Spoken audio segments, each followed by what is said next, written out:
চাওক হাগ্ৰামা মহিলাৰী ডাঙৰীয়াৰ কথাটো আপোনালোকে খুব ভালকৈ জানে, মোতকৈও ভালকৈ জানে।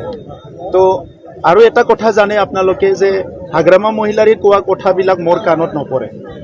মই শুনো তেখেতক, কিন্তু কথাবিলাক মোৰ কাণত ইমান সময় নাথাকে। আৰু আজি তেখেতে যিবিলাক কথা কয় এইবিলাকৰ কোনো ৰিয়েলিটি নাই।